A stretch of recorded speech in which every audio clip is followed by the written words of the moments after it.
তুমি থাকো ঢাকা বন্ধু, আমি থাকি জিঞ্জিরায়। রিটার্ন টিকিট হাতে নিয়ে এসেছে ওই দুনিয়ায়। আপনার এই জীবনে যাদের দিয়ে গান করিয়েছেন তার মধ্যে এরকম সুবীর নদীর মতন এরকম প্রতিভাবান আর কারা আপনার সংস্পর্শে এসে বড় হয়েছে, এরকম আর কি আছে? আচ্ছা, অনেকেই আছে। যেমন একটা গান আপনারা শুনেছেন, সবাই শুনেছেন। স্টুডিওতে আমি গেছি, একটা স্টুডিওটা ছিল ইয়েতে, বেলি রোডে। তো স্টুডিওতে গেছি, যাওয়ার পর ওখানে অনেক ওই তখন নতুন যারা লিখছে তারা সবাই অনেকে আছে। একজন এসে হঠাৎ বলছে, রবি ভাই, আপনি তো সুন্দর সুন্দর সব গান লেখেন, কিন্তু আমরা এই যে পপ যে সব গান লিখি ইংরেজি বাংলা অক্ষরের মিশেল দিয়ে দিয়ে তো জনপ্রিয় হয়, আপনি এরকম গান লিখতে পারবেন? আমি বললাম, লিখতে বলো যদি, তো দিনে 10-15টা লিখতে পারবো। এত সোজা? মানে এতই সোজা এটা, লেখেন তো। ওদের কাগজে করে দিয়েছে, মাথায় চিন্তা করে লিখলাম। লেখার পরে তারপরে হানিফ সংকেতে গান দেখে তাড়াতাড়ি নিয়ে নিল, সে করবে গান। কি রিটার্ন টিকিট হাতে নিয়ে এসেছে ওই দুনিয়ায়, টাইম হইলে যাইতে হবে, যাওয়া ছাড়া নাই উপায়। এই মমতাজের প্রথম গান টেলিভিশনে এবং নগরিক শ্রোতার কাছে তার প্রথম গান এটা, রিটার্ন টিকিট হাতে নিয়ে এসেছে ওই দুনিয়ায়। তার আগ পর্যন্ত মমতাজ হচ্ছে যে ওই গ্রাম্য শিল্পী, গ্রামেগঞ্জের শিল্পী। ও কি করতো, ওকে 1000 টাকা দিয়ে ভাড়া করে নিয়ে আসতো।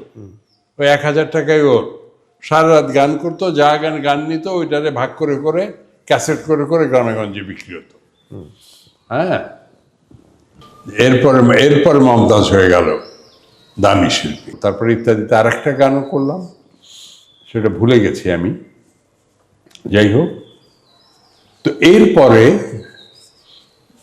ওই দিন আরো একটা গান লিখেছিলাম ওদের জন্যে।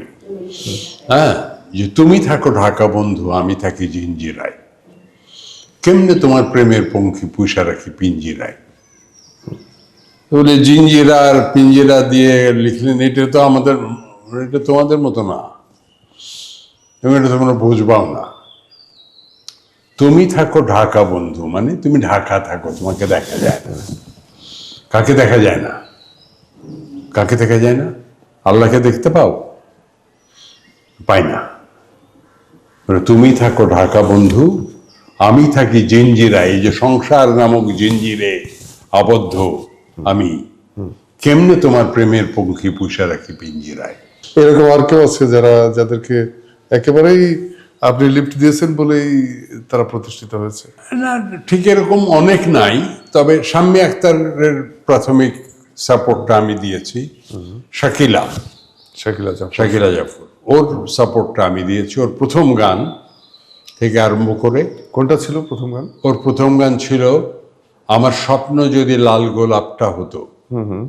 হ্যাঁ, তোমায় দিয়ে বলতাম আমি, দেখো একে যত্ন করে রেখো। হ্যাঁ, তো এটা খুব মজার গান, খন্দকার নুরুল আলম সাহেবের সুরে। ওর খুব মজা করে গিয়েছিল, টেলিভিশনে খুব হিট হয়ে গেছিল গানটা। আপনার লেখা গানগুলো যারা শুরু করেছেন তারা বাংলাদেশের সব নামী সুরকার যারা, তার মধ্যে এই যে সত্য সাহা, খন্দকার নুরুল আলম, আরো অনেকের নাম আছে। সত্য সাহা, খন্দকার নুরুল আলম, এই দুজনকে আমি প্রধান বলবো। অনুপ ভট্টাচার্য আমাদের বন্ধু, ও বেশ কিছু গান করেছে। আর তারপরে শেখ সাদি খান কিছু গান করেছে, এইচ.এম. রফিক কিছু গান করেছে, আলাউদ্দিন আলী পরবর্তীকালে, আলাউদ্দিন আলী, ইমতিয়াজ বুলবুল, এই দুইজন। হ্যাঁ, এই যে নানান সুরকাররা সুর করছেন, একজন লেখক হিসেবে আপনার কাছে মনে হয় যে কে আপনার গানগুলো সবচেয়ে ভালো সুর করেছেন? এটা এইভাবে বলা ঠিক হবে না। আমার সবচেয়ে প্রিয় ছিলেন খন্দকার নুরুল আলম, কোনো সন্দেহ নেই।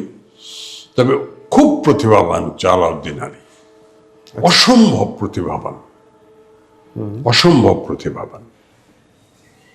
আপনি মুখের কথা বলে ছেড়ে দেন, ওটাই গান বানিয়ে দেবেন। সুরের ব্যাপারটা ওর, মানে ওর সমস্ত, আমার মনে হতো যে ওর সমস্ত শরীর বোধহয় খালি সুর দিয়ে তৈরি, আর কিছু নাই ওর মধ্যে। আলাউদ্দিন আলী অসম্ভব প্রতিভাবান ছিল। আপনি যখন লিরিক লেখেন, মানে একটা গীতি কবিতা লিখলেন যখন, তখন সুরকারের কাছে যাওয়ার পরে কখনো কি কোনো চেঞ্জের কথা সুরকাররা বলতো যে না, আমাকে এই শব্দটা এরকম আমাকে করতে পারো? কোনো সুরকার আজ পর্যন্ত কোনো সুরকার বলেননি যে এই লাইনটা বা এই অক্ষরটা বা এই শব্দটা পাল্টে দেন, না, কেউ বলেন। অনেকে বলেন যে কবিতা কবিতা এটা আসলে মানুষ ইচ্ছা করে লিখতে পারে না, এটা নাজেল হতে হয়, এক ধরনের নাজেল হওয়া। আপনি কি ওরকম মনে করেন? টু সাম এক্সটেন্ট আমিও বলবো সেটা। কারণ একটা জিনিস কি, একটা জিনিস অনেকে বনিয়েও লেখে, সেগুলো হয় না, এবং ওই সুরের গুণে হয়তো কিছুদিন টিকে থাকে, তারপরে আর থাকে না। হ্যাঁ, এখন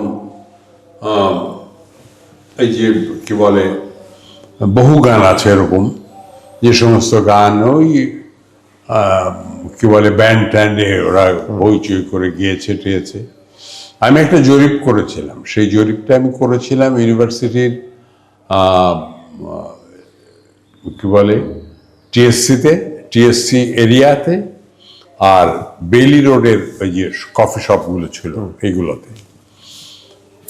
তো তাতে দেখেছি যে রবীন্দ্রনাথের গান 4টা থেকে 5টা বলতে পারে, গানের প্রথম লাইনটা বলতে পারে সাধারণ এই ছেলে মেয়েরা। 4টা থেকে 5টা ইয়াং 4টা থেকে 5টা পারে। নজরুলের গানও এরকম 5-6টা পারে, তার বেশি পারে না। হ্যাঁ, আমাদের গান সব পারে বলতে।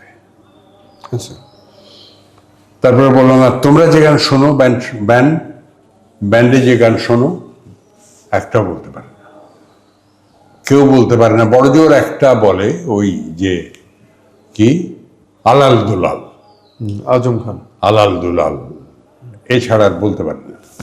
সে কি, তোমরা সারা রাত ধরে তালি বাজিয়ে শোনো? তখন বললো যে ওইটা স্যার ওই ফুর্তির জন্যই ঠিক আছে, কিন্তু ওইটা মনে মনে গাইনি আমরা কখনো। যে গান মানুষ মনে মনে গুনগুন করে না, সে গান চিরস্থায়ী হয় না, হতে পারে না। একাকী গায়কের নয়তো গান গাইতে হবে দুইজনে, এটা রবীন্দ্রনাথেরই বা লেখা।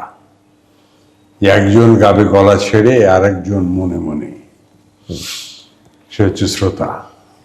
এই শ্রোতা যদি মনে মনে না গায়, যে গান গাইবে না, সেই গান কোনোদিন চিরস্থায়ী হবে না।